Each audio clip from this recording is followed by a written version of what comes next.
Xbox Game Pass adds more games and some older Bethesda games gets a frame rate boost. Welcome everybody and thank you for joining me. So Xbox will be adding a few new games to Game Pass soon, and they will also be giving some of their Bethesda games a frame rate boost. Now this is something that Xbox has been doing for a while now with some of their older games, so it comes as no surprise that they will be doing the same thing for some of their older Bethesda games as well. I have to say, Xbox Game Pass has been on fire lately.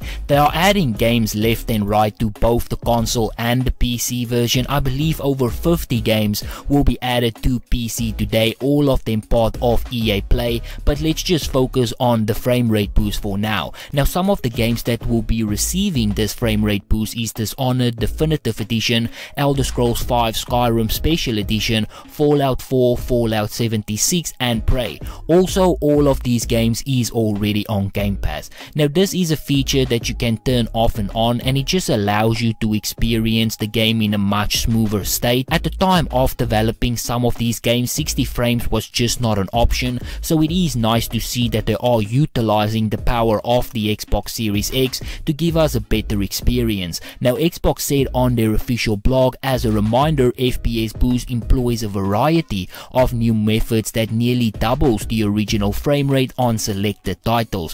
Higher stereo frame rates makes games visually smoother, resulting in more immersive gameplay. We partnered closely with developers to enhance the experience while maintaining the game's original intent, and while not applicable to all games, those new techniques can push a game's engine to render more quickly for a buttery smooth experience beyond what the original game might have delivered due to the capabilities of the hardware at the time. For the 5 titles we've shared today, gamers can expect to see an increase from 30 frames to nearly 60 frames while enabling FPS boost. Now it is quite interesting how they explain that. The effort that they must be putting in to make this work is probably massive. Going through a big catalog of games with developers and enabling those features is a big task. To be honest, I had no idea that they even had to do extra work. I just thought that it worked the same way as it did on PC. Your frame rate is determined based on the hardware that you have. If you have a GTX 1060, you get 30 frames.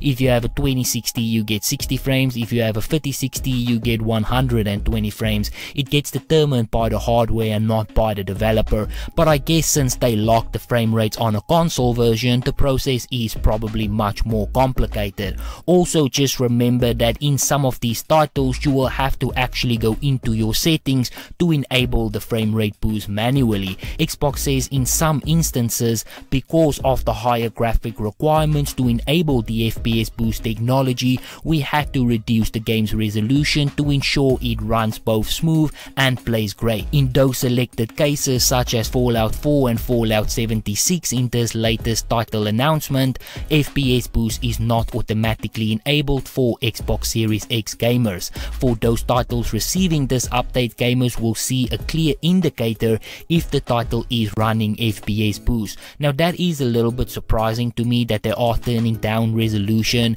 in order for us to get this frame rate boost. Microsoft did say that the Xbox Series X is more than capable of running games at 4K 60 frames, so I'm not sure why they need to turn down resolution for a frame rate boost, especially for older games. Skyrim is a 5-year-old game, so by this point I would have expected Xbox, that is supposed to be more powerful than a 2080 Ti, to run the game at 4K 60 frames no problem. Now granted, maybe games like Fallout 4 is more demanding than I thought, even though it is almost 6 years old and the recommended requirements is a GTX 780. Either way, I'm not ungrateful. I'm sure that making these type of changes is hard, which is the reason for the resolution drop. Also, I've always favored frame rate over resolution, and the fact that they give you an option to choose is great. Overall, I'm still glad that they are doing this. But then Xbox will be adding a bunch of new games to Xbox Game Pass, 12 games to be exact, and some of those games are quite impressive. The fact that Outriders is among the games that will be added to Game Pass is absolutely amazing. I just can't wait to download and play that game. Also, they have said that there are some massive updates that will be coming to the PC version of Game Pass. They will be adding over 50 games today, and that is all part of the EA playlist. So if you have not subscribed yet, maybe you need to consider. It's only $1 for 3 months, so if it is shit, it, you can always just cancel it. But on that note, this is where I'm going to end it. So if you enjoyed this video, be sure to hit that like button. If you would like to see more videos like this, please consider subscribing, and as always, please remember to stay safe, wash your hands, don't touch your face, and I hope to see you again soon.